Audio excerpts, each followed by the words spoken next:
3 people, we're told, have been killed in a shack fire in Mamelodi, that's in Tshwane. The cause of yesterday's blaze is not yet known as investigations continue. Let's get you a sense of what else we know. Bring in Tshwane's EMS spokesperson, Charles Mabaso, who also joins us now via our telephone line.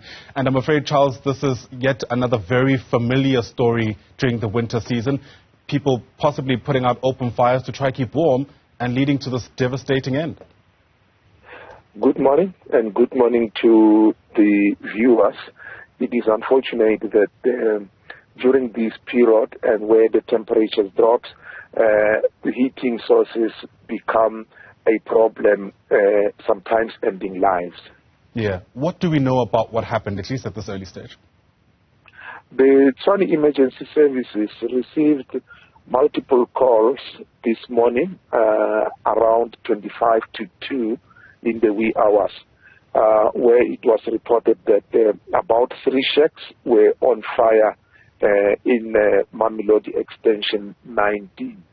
Emergency services arrived on the scene to find a shack of about 3 rooms that had already burned down. Unfortunately, during firefighting, they were informed by bystanders that there were 3 people inside the shack. Sure. So these 3 people are from one dwelling, one shack. Do we know if they're related? Yes, they are from one dwelling. It is a father and 2 children, aged about 5 and 9, because we are told that the other child, a young girl, was attending grade R, which gives us an estimation of the year to be around 5. And then the boy, the age was given to us by members of the public to be around 9. Sure. Devastating story, this at a really difficult time. Was anybody injured in this, Charles? No, we only had, unfortunately, the 3 that were deceased.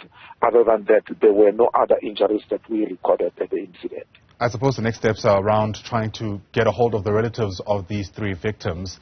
You say it was a father and children. I mean, in most nuclear families, that means the mother may have been somewhere around. What do you know about the surviving relatives, if anything?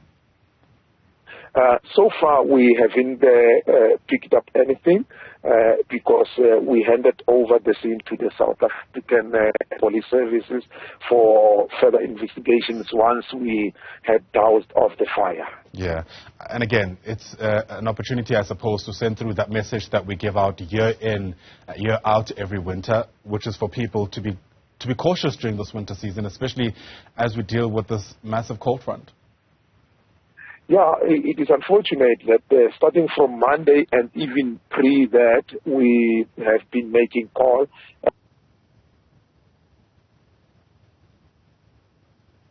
What a pity. It looks like we've lost our connection there to Charles Mabaso, who is now back. Charles, apologies. We lost you there for a while. Please continue where you left off.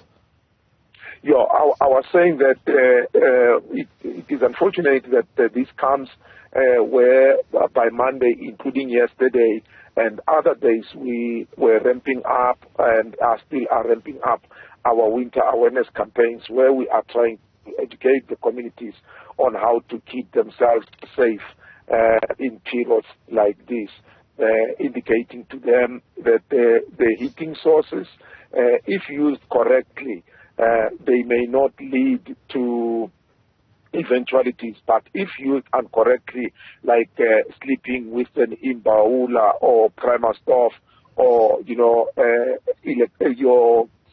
heaters, if you sleep with them near combustible materials, they have a possibility of causing a fire. Absolutely. Charles Mabaso speaks for the Emergency Management Services in Tshwane. For now, Charles, thanks very much indeed for your time.